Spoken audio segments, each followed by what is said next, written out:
Halo guys, kenalin namaku Bagus Panuntun, Indonesian Artist. Ya, di sini aku mau nge-share sedikit hal-hal sederhana yang biasa aku lakukan ketika akan membuat karya seni. Jadi poin-poin yang selalu saya pertimbangkan ketika membuat karya seni kayak gitu. Ada beberapa hal. Langsung aja yang pertama, biasanya aku nentuin tema. Jadi tema yang mau aku angkat itu tentang apa? Mungkin tentang politik, mungkin tentang kekerasan atau penindasan gitu, mungkin tentang postkolonialisme atau mungkin tentang modernitas, terus kehidupan sosial marginal kayak gitu. Mungkin kekerasan terhadap wanita, apalah tema budaya, konflik dan lain-lain, bahkan ke hal-hal spiritual kayak kebiasaan-kebiasaan budaya budaya budaya manusia lah, mungkin budaya hewan juga bisa kayak gitu. Terus kedua, yang tadi itu tema, yang kedua biasanya aku nentuin ritme, menyusun ritme yang mau aku tampilin.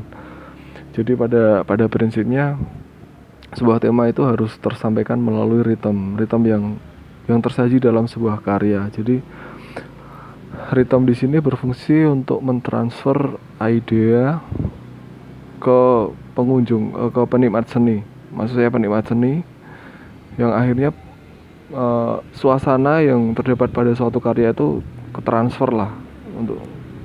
transfer ke penikmat seni yang sedang menikmati sebuah karya gitu. Jadi biasanya ritme sedih atau ritme seneng.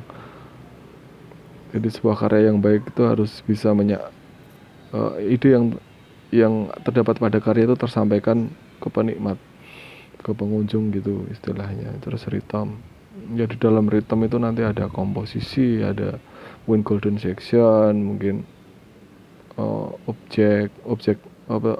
simbol yang dipilih, terus tone warna. For example ya, sama-sama warna merah. Biasanya ketika memilih warna merah itu nanti pengklasifikasiannya banyak banget, kan nggak bakal sama warna merah darah terus dengan warna merah candy, warna merah pada buah, itu kan beda. Jadi itu saya klasifikasikan ke dalam ritme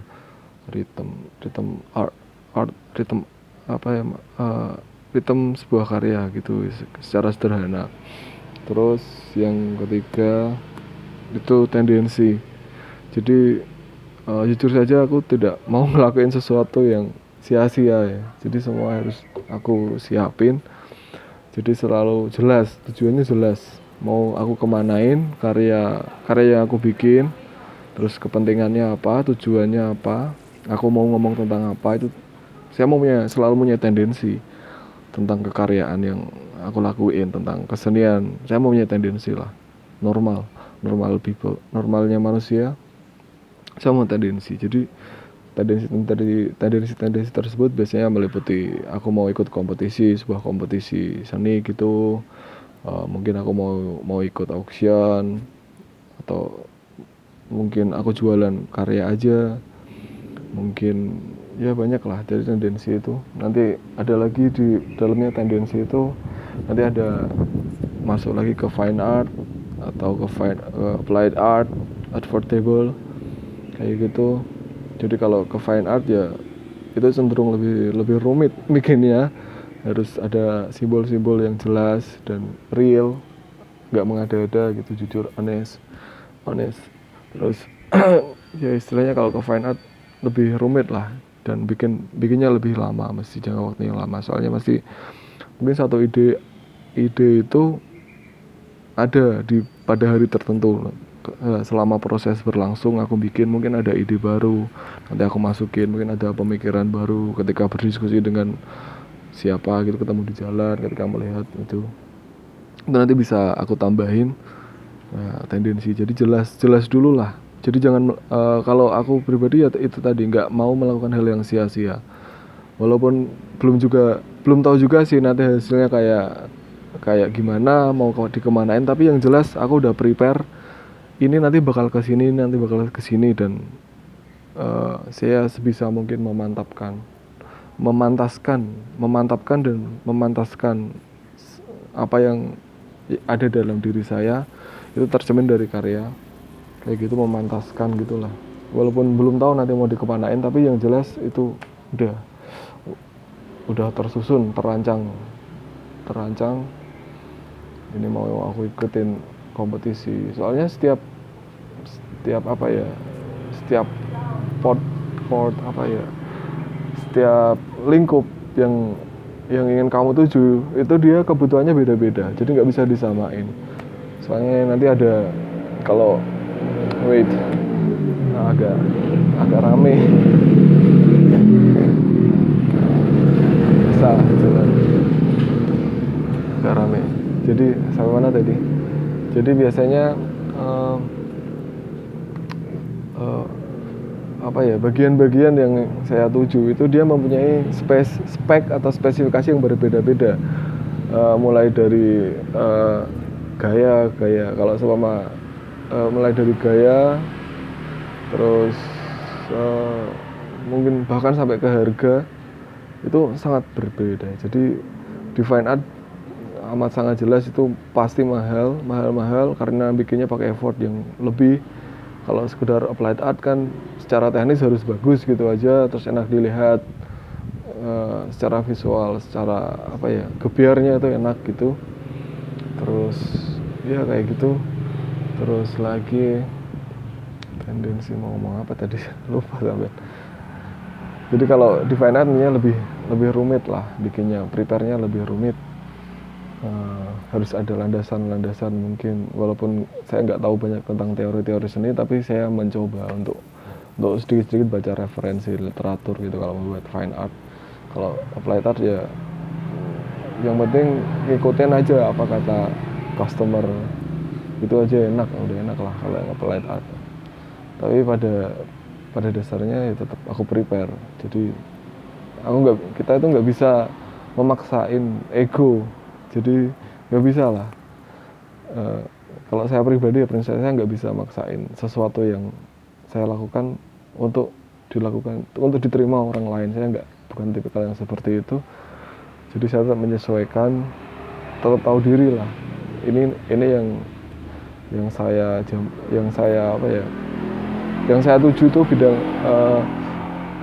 yang saya tuju tempat ini, ya saya harus menyesuaikan dengan culture yang mereka punya, kayak gitu. Jadi fleksibel istilahnya gitu. Terus yang terakhir,